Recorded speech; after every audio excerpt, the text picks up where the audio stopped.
चलिए आज हम लोग पढ़ते हैं ट्रांसड्यूसर के बारे में। ट्रांसड्यूसर क्या होता है? तो ट्रांसड्यूसर एक डिवाइस है या एक इंस्ट्रूमेंट है जो क्या करता है, एनर्जी को एक रूप से दूसरे रूप में कन्वर्ट करता है। क्या करता है? एनर्जी को एक फॉर्म से दूसरे फॉर्म में कन्वर्ट कर सकता है। हम बोल सकते हैं transducer is a device which converts energy one form to another form is called transducer. जो क्या करता है, एक फॉर्म से एनर्जी को दूसरे फॉर्म में एनर्जी को कन्वर्ट करता है, तो उसको हम लोग ट्रांसड्यूसर बोल सकते हैं। जैसे हम लोग बोल सकते हैं कि माइक्रोफोन क्या हुआ, एक ट्रांसड्यूसर हो गया। ये क्या करता है, साउंड एनर्जी को इलेक्ट्रिकल एनर्जी में कन्वर्ट करता है। फिर हम लोग दूसरे ढंग से बोले तो क्या हो गया, लाउड स्पीकर क्या एक ट्रांसड्यूसर है जो क्या करता है, इलेक्ट्रिकल एनर्जी को फिर से साउंड एनर्जी में कन्वर्ट करता है। फिर हम लोग बोल सकते हैं फोटो कंडक्टिव सेल, वो क्या करता है, लाइट एनर्जी को इलेक्ट्रिकल एनर्जी में कन्वर्ट करता है। या हम लोग बोलेंगे डैनमो, डैनमो क्या करता है, मैकेनिकल एनर्जी को इलेक्ट्रिकल एनर्जी में कन्वर्ट करता है।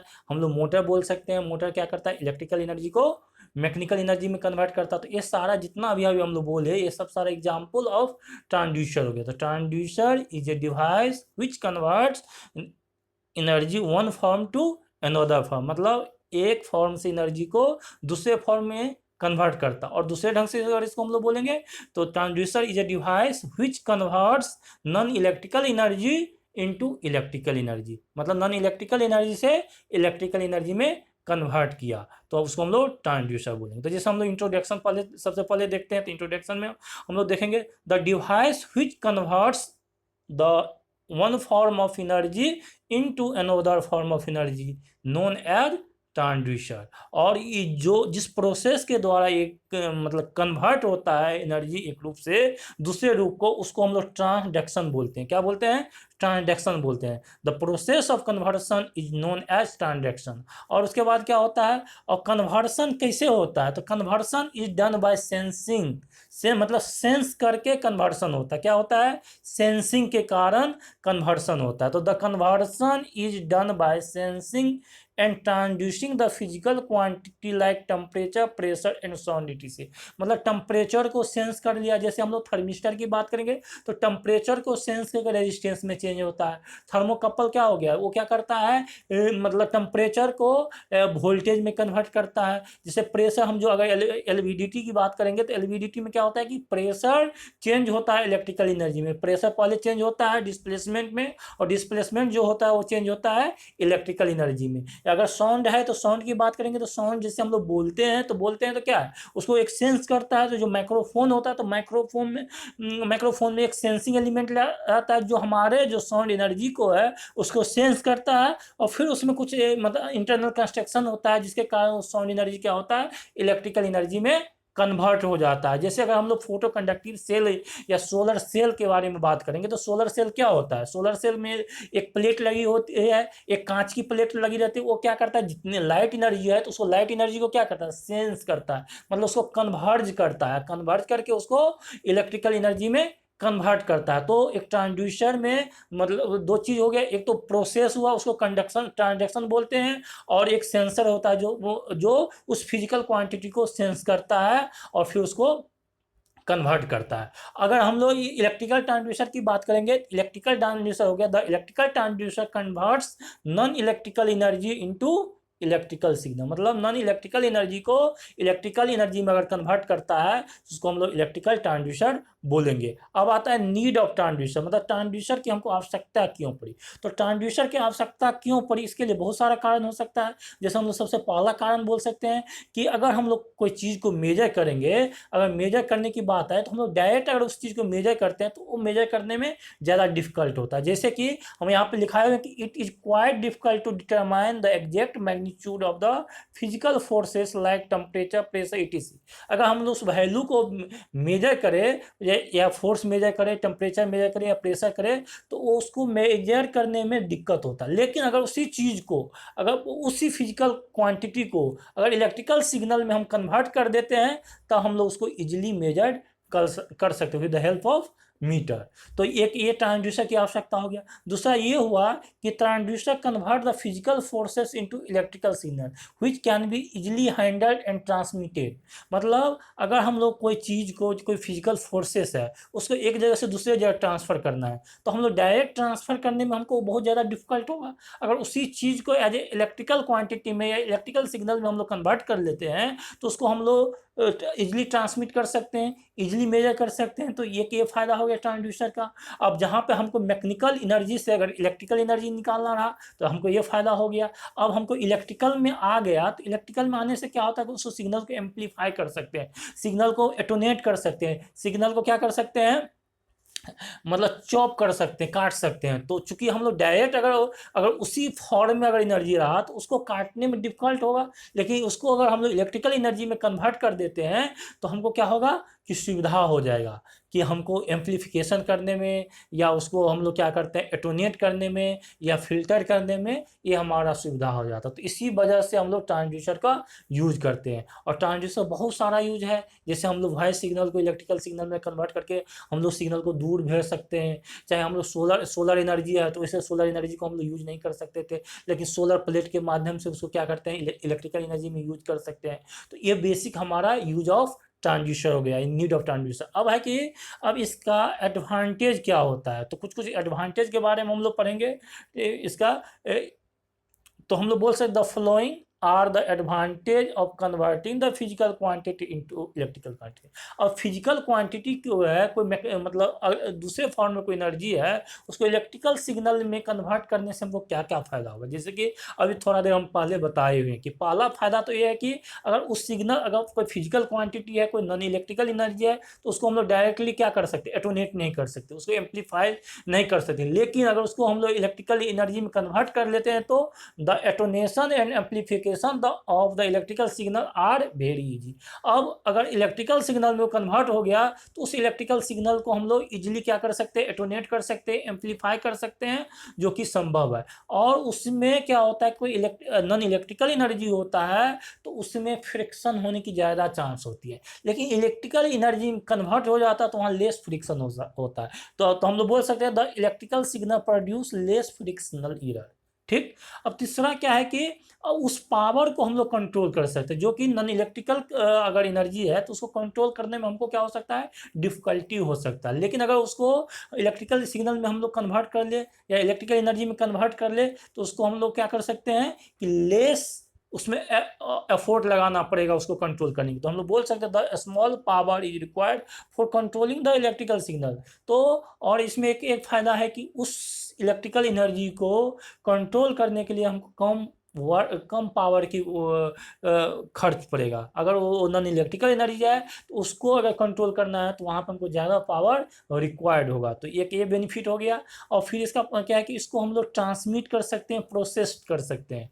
तो हम लोग बोल सकते हैं the electrical signal are easily transmitted and processed for measurement. अब उस इलेक्ट्रिकल एनर्जी को अगर नॉन इलेक्ट्रिकल एनर्जी रहता, तो उसको हम लोग इजिली क्या कर सकते हैं, इजिली ट्रांसमिट नहीं कर सकते, उसको इजिली प्रोसेस नहीं कर सकते, उसको इजिली मेजर नहीं कर सकते। लेकिन अगर इलेक्ट्रिकल फॉर्म में वो कन्वर्ट हो गया, एज इलेक्ट्रिकल एनर्जी में कन्वर्ट कर दिए by the help of transducer, तो उसको हम लोग क्या कर सकते हैं, इजिली ट्रांसमिट कर सकते हैं, और उसको इजिली मेजर कर सकते हैं। हो गया। अब इसके बाद अगर हम लोग देखेंगे the component use for measuring the electrical signal is very compact and accurate.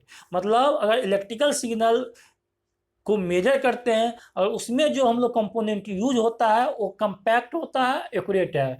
With respect to अगर नॉन इलेक्ट्रिकल एनर्जी को हम लोग मेजर करते हैं, तो उसमें जो कंपोनेंट यूज होता है, तो उसकी वैल्यू, उसकी एक्यूरेसी उतना अच्छा नहीं होता है with respect to electrical measuring instrument. और क्या एप्लीकेशन हो सकता है, उस इलेक्ट्रिकल, अगर हम लोग नॉन इलेक्ट्रिकल एनर्जी को इलेक्ट्रिकल एनर्जी में कन्वर्ट कर ले, और उस एनर्जी को हम एज ए टेलीमेट्री यूज कर सकते। टेलीमेट्री कहने का मतलब ये हुआ कि हम लोग अगर लॉन्ग डिस्टेंस पे कोई ऑब्जेक्ट है, तो उसके बारे में इंफॉर्मेशन गैदर करके उसके प्रोसेस करना, उसी को टेलीमेट्री बोलते हैं। तो इसको हम लोग टेलीमेट्री पर्पज से भी यूज कर सकते हैं।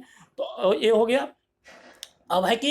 अब है कि मेन पार्ट्स ऑफ ट्रांसड्यूसर का क्या मेन पार्ट्स है। अभी तक तो हम लोग जानेंगे what do mean by transducer, what the advantage of transducer और नीड ऑफ ट्रांसड्यूसर। अब हम लोग चलते हैं कि main parts of transducer, transducer का मेन पार्ट्स क्या होता है। तो ट्रांसड्यूसर जो है, वैसे तो बहुत सारे पार्ट्स होते हैं ट्रांसड्यूसर में, लेकिन मेन पार्ट्स जो होता है वो सेंसिंग एलिमेंट होता है और दूसरा ट्रांसडक्शन एलिमेंट होता है। सेंसिंग एलिमेंट मतलब उस इनपुट क्वांटिटी को, उस फिजिकल क्वांटिटी को सेंस करना। सेंस करना मतलब अगर मान लें हमारे हीट है तो हमारे क्या करता है, हमारे स्किन जो है वो उसको सेंस करता है। तो ये स्किन क्या हो गया, सेंसिंग मतलब डिवाइस हो गया।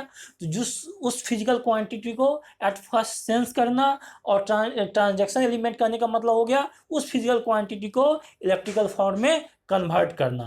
तो आगे हम लोग बढ़ते हैं। अब सबसे पहले सेंसिंग एलिमेंट को हम लोग डिफाइन कर लेंगे। तो सेंसिंग और डिटेक्टर एलिमेंट एक ही बात हुआ। तो सेंसिंग एलिमेंट हो गया कि सेंसिंग एलिमेंट हो गया, it is the part of the transducer which gives the response to physical sensation. The response of the sensing element depends of the physical phenomenon. कहने का मतलब वो सेंसिंग या डिटेक्टर एलिमेंट क्या करता है, जो फिजिकल क्वांटिटी है उस वैल्यू को सेंस करना, उस वैल्यू को सेंस करना, उसके करस्पॉन्डिंग उसके आउटपुट देना। क्या हमारे आसपास में फिजिकल फिनोमेना है कि हीटेड हो रहा है या कोल्ड हो रहा है, तो उस चीज़ को सेंस करना, ये ट्रांसड्यूसर का एक पार्ट्स होता है जिसको सेंसिंग पार्ट्स बोलते हैं। उसके द्वारा उसको सेंस किया जाता है। और सेकेंड जो इसका इंपॉर्टेंट पार्ट्स होता है वो होता है ट्रांसडक्शन एलिमेंट। और ट्रांसडक्शन एलिमेंट क्या करता है, the transduction element converts the output of the sensing element into electrical signal.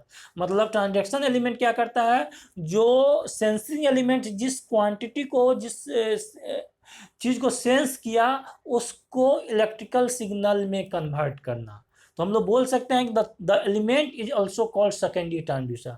वो एलिमेंट क्या करता है, उसको सेकेंडरी ट्रांसड्यूसर या जो काम करता है। जैसे हम लोग आगे पढ़ेंगे एलवीडीटी। एलवीडीटी क्या होता है, लीनियर वेरिएबल डिफरेंशियल ट्रांसड्यूसर। वो क्या करता है, वो डिस्प्लेसमेंट को चेंज करता है, इलेक्ट्रिकल क्वांटिटी मतलब वोल्टेज में चेंज करता है। अब डिस्प्लेसमेंट कैसे होगा, तो डिस्प्लेसमेंट कैसे होगा, तो कोई चीज़ में हम लोग प्रेशर डालेंगे या फोर्स डालेंगे तो वो डिस्प्लेसमेंट होगा। तो फोर्स क्या हो गया, फोर्स लगने से डिस्प्लेसमेंट हो रहा है, तो वो हो गया हमारा सेंसिंग एलिमेंट हो गया। और उसके डिस्प्लेसमेंट के कारण जो हमारा इलेक्ट्रिकल एनर्जी में कन्वर्ट होता है वो हो जाएगा हमारा ट्रांजैक्शन।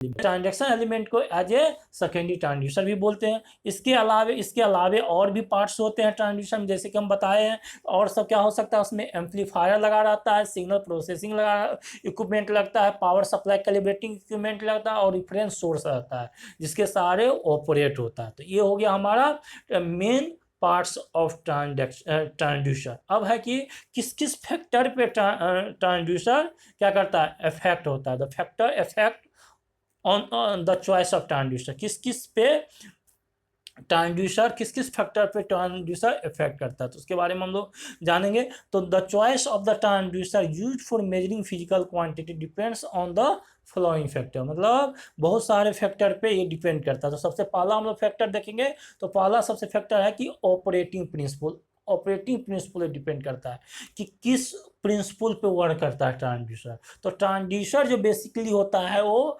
मतलब जैसे रेजिस्टिव हो सकता है, इंडक्टिव हो सकता है, कैपेसिटिव हो सकता है, ऑप्टो इलेक्ट्रॉनिक हो सकता है या पीजो इलेक्ट्रिक हो सकता है। तो इसके कहने का मतलब क्या हो गया कि अगर मान लो कि कोई ट्रांसड्यूसर में अगर उसके इनपुट और आउटपुट मतलब नॉन इलेक्ट्रिकल एनर्जी से इलेक्ट्रिकल एनर्जी में कन्वर्ट हो रहा है, अगर उस चीज़ को कन्वर्सन एलिमेंट अगर रेजिस्टिव होगा तो उसको हम लोग रेजिस्टिव ट्रांसड्यूसर बोलेंगे। अगर उसमें कोई इंडक्टर लगा हुआ है तो इंडक्टिव बोलेंगे। अगर कोई कैपेसिटर लगा हुआ है तो कैपेसिटर के कारण क्या हो रहा है कि मतलब इनपुट से आउटपुट में चेंज आ रहा है, नॉन इलेक्ट्रिकल एनर्जी से इलेक्ट्रिकल एनर्जी में चेंज हो रहा है, तो उसको हम लोग क्या बोलेंगे, कैपेसिटिव ट्रांसड्यूसर बोलेंगे। या ऑप्टो इलेक्ट्रॉनिक्स हो सकता है, ऑप्टिकल ट्रांसड्यूसर होता है जो लाइट एनर्जी को इलेक्ट्रिकल एनर्जी में कन्वर्ट करता है। या फिर पीजो इलेक्ट्रिक एलिमेंट हो सकता है। पीजो इलेक्ट्रिक एलिमेंट क्या होता है कि अगर हम लोग उस कोई मटेरियल होता है, अगर उस पर हम लोग फोर्स लगाते हैं तो अपने आप उसमें इलेक्ट्रिकल एनर्जी इलेक्ट्रिकल एनर्जी निकलता है। तो ये सब ऑपरेटिंग प्रिंसिपल हो गया। अगर रेजिस्टर यूज किया है तो उसके अकॉर्डिंग उसका ऑपरेटिंग प्रिंसिपल होगा। अगर इंडक्टिव है तो इंडक्टिव के अकॉर्डिंग इंडक्टर के अकॉर्डिंग ऑपरेटिंग प्रिंसिपल होगा। या कैपेसिटर है तो कैपेसिटर के अकॉर्डिंग उसके ऑपरेटिंग प्रिंसिपल होगा, या ऑप्टो इलेक्ट्रॉनिक है तो उसके अकॉर्डिंग होगा, या पीजो इलेक्ट्रिक है तो उसके अकॉर्डिंग होगा। तो ये सब सारा क्या होता है, इस सब फैक्टर पे हमारा ट्रांसड्यूसर इफेक्ट करता है। अगर मतलब रेजिस्टिव है तो आर बराबर रो इंटू एल बाई ए होता है, तो उसे रो एल और ए पे डिपेंड करता है, तो उसकी ऑपरेटिंग प्रिंसिपल अलग हो जाएगी। इंडक्टर है तो उसके लिए अलग हो जाएगा। कैपेसिटर होता है तो सी बराबर एप्सिलॉन नॉट ए बाय सी बराबर हो जाता है epsilon note A by D होता है। तो यहाँ पे अब है कि दो प्लेट के बीच के डिस्टेंस पे डिपेंड करता है, उसके एरिया पे डिपेंड करता है।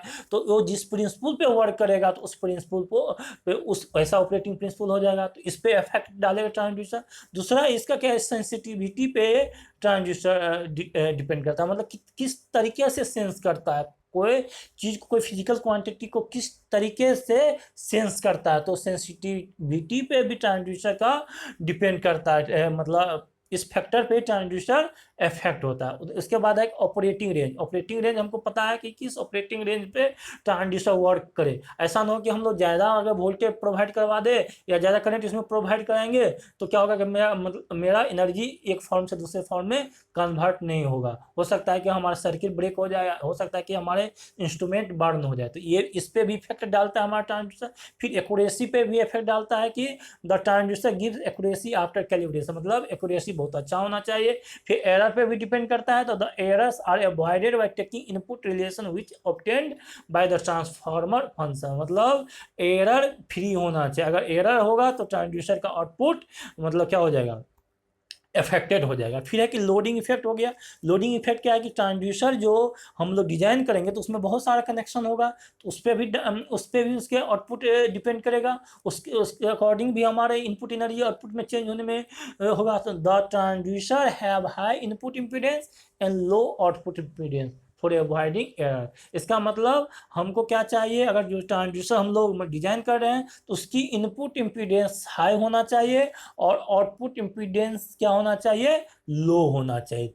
लो होना चाहिए, इससे क्या होगा कि हम लोग एरर कम होगा, और उससे क्या होगी कि क्या होगा कि transducer less affected by environment होगा। उसके बाद है एनवायरमेंट कैपेबिलिटी भी कंपैटिबिलिटी पे डिपेंड करता है कि हमारे किस इन्वायरमेंट में है। अगर मतलब इन्वायरमेंट पे भी ट्रांसड्यूसर डिपेंड करेगा। अगर कोई ऐसा ट्रांसड्यूसर है जो हमारे मतलब मैक्सिमम टेम्परेचर बहुत कम टेम्परेचर पर वर्क करता हो, अगर उसको हम हाईली टेम्परेचर सराउंडिंग में रख देंगे तो क्या हो जाएगा कि उसका आउटपुट अफेक्टेड हो जाएगा, मतलब एक्यूरेट आउटपुट नहीं आएगा, और आउटपुट कैसा आ जाएगा, डिस्टॉर्टेड आ जाएगा, हो सकता है एरर हो जाएगा उसमें। तो हमारे क्या चाहिए, तो इन्वायरमेंट कंपैटिबिलिटी पे भी हमारा ट्रांसड्यूसर डिपेंड करता है। तो ये हो गया। उसके बाद हम लोग चलेंगे तो उसमें यूजेज एंड रगड़नेस, मतलब किस ढंग से यूज है उस पर भी हमारे ट्रांसड्यूसर अफेक्टेड होता है। जैसे ड्यूरेबिलिटी होना चाहिए, size and weight of the transducer must be non before selecting. कहने का मतलब कि साइज और वेट डिपेंड है। अगर मान लो कि कोई ट्रांसड्यूसर है जो हमको वेट को एज इलेक्ट्रिकल क्वांटिटी में कन्वर्ट करता है, अगर वहाँ पे हम लोग वेट जो उस अफोर्डेबल वेट है, जो उस इंस्ट्रूमेंट का अफोर्डेबल वेट से अगर ज़्यादा वेट उसमें रख देंगे तो क्या होगा, उस चीज़ को मेजर कर पाएगा, उसको इलेक्ट्रिकल एनर्जी में कन्वर्ट कर पाएगा, नहीं कर पाएगा। इसीलिए इस पर भी हमारे ट्रांसड्यूसर की प्रॉपर्टी डिपेंड करता है। तो यूज एंड रगड़नेस। उसके बाद स्टेबिलिटी एंड रिलायबिलिटी। स्टेबिलिटी और रिलायबिलिटी पर भी ट्रांसड्यूसर इफेक्ट होता है। हम लोग बोल सकते हैं the stability of the transducer should be high enough for operation and their repeatability should be good, मतलब इसकी स्टेबिलिटी अच्छी होनी चाहिए और रिपीटेबिलिटी भी गुड होनी चाहिए, तब एक transducer as a good form में वर्क करेगा। फिर स्टैटिक कैरेक्टरिस्टिक क्या हो गया, the transducer should have high linearity and resolution, मतलब ट्रांसड्यूसर जो है वो लीनियर होना चाहिए। अगर लीनियर नहीं है तो क्या होगा, वो प्रॉपरली वर्क नहीं करेगा, और रिजोल्यूशन भी हाई होनी चाहिए। तो ये हो गया हमारा factor on transducer affected, A factor on which transducer effect, मतलब किस किस फैक्टर पे ट्रांसड्यूसर इफेक्ट होता है। अब ट्रांसड्यूसर का एप्लीकेशन क्या है, अब एप्लीकेशन क्या क्या है, तो अभी हम लोग शुरू में भी थोड़ा सा नीड ऑफ ट्रांसड्यूसर देखे थे, अब यहाँ भी हम लोग देख रहे हैं इसका एप्लीकेशन बहुत सारे सेक्टर में है। सबसे पहले हम लोग यहाँ पे लिखा है it is used for detecting the movement of muscles which called एसिलेरोमेग्राफी।